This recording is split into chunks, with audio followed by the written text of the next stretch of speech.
కానీ మరి ఆస్తులు తగాదని ఒక ప్రచారం చేస్తారు ఎంతవరకు ఒక్కటి బాగా గుర్తుంచుకో, ఇవాళ రేపు మా రంగారెడ్డి చుట్టుపక్కల అక్క చెల్లెళ్ళు అన్నదమ్ముల మధ్యన ఈ విభేదాలు స్టార్ట్ అయినాయి. ఎందుకంటే ₹2 ఉన్న ఎకరం 2 లక్షలకు అయింది, రేట్లు పెరిగేసి.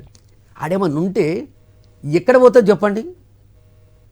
నీ భూమి ఉన్నా నీదున్నా ఏదున్నా ఆస్తుల పంపకం ఏంది? ఆస్తులు నీని ఎవరి వాడికే ఉంటాయి కదా, ఆస్తులు తగ్గది ఏముంటుంది చెప్పండి? అది తప్పు. ఇది ఆమెకు ఎక్కడనో విషం లోపట. ఇప్పుడు వదిన అంటే తల్లితోటి సమానం. నువ్వు భారతమ్మని చూస్తే కూడా ఓర్వలేవే. నాతోటి 10 సార్లు మాట్లాడింది. ఏమని?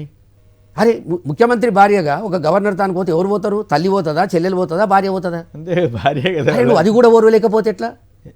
దానికి కూడా ఆవిడ బాధపడింది. విషయం అండి, నిజమా?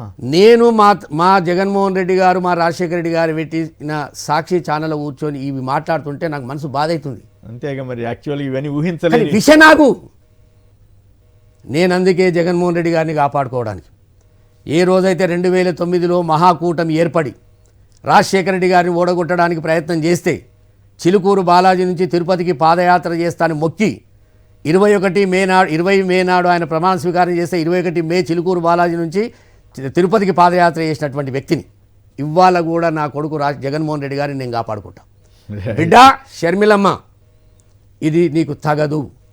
నీవు మాట్లాడుతున్న ప్రతి మాటకు జవాబు చేసేటటువంటి శక్తి నాకుంది. నేను ఆ కుటుంబంలో రక్తం పంచుకున్న కొడుకును కాకుండొచ్చు, కానీ అంతకంటే పెద్ద భక్తుని రాజశేఖర రెడ్డి గారికి. ఆ కొడుకు మీద, ఆ జగనగ్గి గారి మీద ఇన్ని విషనాగులు పడిగెత్తుకుంటుంటే నువ్వు వాళ్ళకు పాలు పోయినకి వస్తావా? ఇది ఎంతవరకు తగ్గుతుంది చెప్పండి? ఎక్కడ చెప్తావు నువ్వు రాజశేఖర రెడ్డి గారి బిడ్డగా? ఏ పార్టీలో ఉన్నావు? సోనియా గాంధీ ఏం చేసింది? సోనియా గాంధీ దగ్గరికి మీరు విజయమ్మ గారు, జగన్మోహన్ రెడ్డి గారు, మీరు ముగ్గురు పోయి పాదయాత్ర, మేము ఓదార్పు యాత్ర, పరామర్శ యాత్ర మేము చేస్తామని చెప్తే చేయకూడదని చెప్పినప్పుడు మొట్టమొదటి లేచింది మీరే కదా. ఇవాళ ఆ బొమ్మ నీకు అందం అనిపిస్తుందా? కాదు, వైఎస్ రాజశేఖర రెడ్డి పట్ల చాలా గౌరవం ఉన్నట్లు నాకు ఇప్పుడు తెలుస్తుందని అంటారేంటి? పచ్చి అబద్ధాలు కొమ్మినేని గారు. మనము మాట్లాడేటప్పుడు మన ఆత్మ కూడా ఒప్పుకోవాలి. నేను మాట్లాడుతున్నా, ఇది నా అంతరాత్మకెళ్ళి వస్తుంది.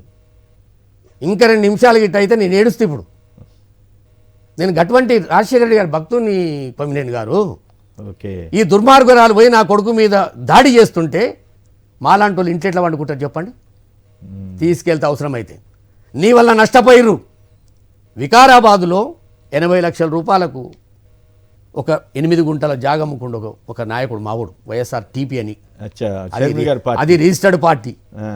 కనీసం దాని కార్యవర్గం లేదు, ఒక ఎన్నిక నిలబడలే, ఈమె అధ్యక్షురాలు కాలే. అక్కడ వాడు 80 లక్షలకు అమ్ముకుంటే ఆ న్యూస్ ఈమెకు వస్తే నేను అక్కడ పాదయాత్రకు వస్తున్నా కనుక వాడిని కోఆర్డినేటర్ వేయమందండి. అప్పటి వరకు ఉన్నటువంటి వ్యక్తిని తీసేసి ఆ వ్యక్తిని కోఆర్డినేటర్ వేస్తే వాడు పాపం 50,000 పెట్టి చీర తీసుకొచ్చి ఈమెకు చీర పెట్టి దావత్ ఇచ్చి పాదయాత్ర మొత్తం వాడు సొంతం ఖర్చు పెట్టుకుండు. ఇవాళ 80 లక్షలు వాడు అమ్మి ఇల్లు కట్టుకుందాం అనుకున్నంట. వాని భార్య పిల్లలు రోడ్డు మీద పడ్డారు. అయ్యో, మరి ఆవిడేంటి జగన్ గారు నమ్మిన శ్రీధర్ రెడ్డి అని, శ్రీధర్ రెడ్డి, గౌరెడ్డి శ్రీధర్ రెడ్డి అని చెప్పి జగన్మోహన్ రెడ్డి గారు మొదటిసారి ముఖ్యమంత్రి అయితే సంగారెడ్డికి వెళ్ళి తిరుపతికి పాదయాత్ర చేసినటువంటి వ్యక్తి ఈమెను నమ్మి మెంబడి వస్తే వాడి ఇంటికి పిలిచి ఒక మంచి 20,000 30,000 చీర పెట్టి పాదయాత్ర మొత్తం ఖర్చు పెట్టుకుంటే జగన్మోహన్ రెడ్డి గారి ఫోటోవు, వైవి సుబ్బారెడ్డి గారి ఫోటోవు, నా ఫోటో వాడు హైలైట్ చేసిండని చెప్పి మొదటి రోజు పాదయాత్ర సాయంత్రమే డేరాలకు పిలిచి పార్టీలకు వెళ్ళి సస్పెండ్ చేస్తావు నువ్వు. అట్లా కూడా జరిగిందా? ఎన్ని కోకొల్లలు కొమ్మినేని గారు.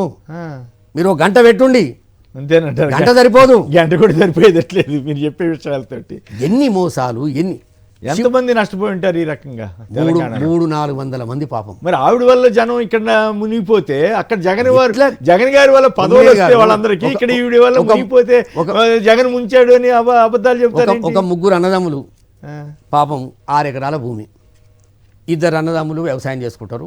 ఈయనకి రాజకీయ దుల. 2 ఎకరాల భూమిలో మన రంగారెడ్డి జిల్లాని. ఓకే, ఇక నేను పేర్లు గీలు చెప్పదు ఎందుకంటే వాళ్ళని పాపం బాగుండదు, ఇబ్బంది పడ.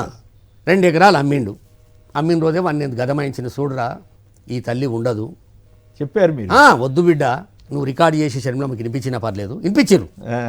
ఈమె రాజకీయానికి పనికిరాదురా, ఈమె అహంకారి, ఈమె ఊసర వెళ్ళి ఈమెతోటి కాదు బిడ్డ, ఈమె రాజశేఖర రెడ్డి గారు రక్తం పంచుకున్న బిడ్డ కానీ ఆ గుణాలు ఏమీ రాలేవురా నాయన అని బతిలాడితే, అన్నా నన్ను షర్మిలక్క ఏఐసిసికి స్పెషల్ ఇన్వైటివ్ ఉన్న కాన్స్టిట్యున్సీ అది, ఓకే, నాకు ఇప్పిస్తా అన్నదని చెప్పి వాడు 2 కోట్లకు భూమి అమ్మి 3 స్కార్పియోలు కొన్నాడు కొమ్మినేని గారు.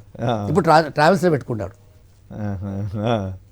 ఎన్ని మోసాలు, ఎక్కడ పోతే అక్కడ ఇప్పుడు ఇంచుమించు 36 ఎఫ్ఐఆర్లు ఉన్నాయి వీళ్ళ మీద. ఎవరి మీద? ప్రజలను తీసుకొచ్చి పైసలు ఇవ్వని వాళ్ళందుకు. ఎవరు కంప్లైంట్, ఎవరు కేసు పెట్టారు? ఈ లోకల్ వాళ్ళు. ఎవరి మీద పెట్టారు? మీరు అది పెట్టండి, మెసేజ్ SMS పెట్టండి. ఎవరు పెట్టారు? కార్యకర్తలు. ఇప్పుడు నా ఊరికి కాదు కార్యకర్తలు ఈ నాయకుల మీద పెట్టారా, షర్మిల గారి మీద పెట్టారా? అక్కడ లోకల్ లీడర్స్ మీద. షర్మిల గారి మీద 2-3 అయినట్టున్నాయి. లోకల్ నాయకులు. ఆవిడ మీద ఎందుకు ఆయన? ఈమె పైసలు ఇస్తా అని చెప్పి జనాలను తీసుకొచ్చారు. 400 రూపాయలు రోజుకు, మధ్యాహ్నం భోజనం. వాడు ఒకటి 1000 మందిని తెచ్చిన అంటాడు, 300 ఉంటాయి. వాడు వేసుకున్నాడు. ఈవిడికి అంత ఆర్గనైజింగ్ కెపాసిటీ ఏది లేదు. ఇప్పుడు లక్కీ నేను సుధీర్ బాబు అని ఇప్పుడు నీకు చెక్ పంపంటే పంపుతాడు. ఈ సతీష్ అంటోడు 5 లక్షల రూపాయలు ట్రాన్స్ఫర్ చేయించుకుంటూ కొమ్మినేని గారు. వాడు 5 లక్షలు గట్టిగా అడిగితే వాడిని పార్టీలకి వెళ్ళి సస్పెండ్ చేశారు. డబ్బులు అడిగి సస్పెండ్ చేశారు. అసలు ఒక విచిత్రమైన కేసీఆర్ నేనే ఓడించాను, నా వల్లే ఓడిపోయాడు.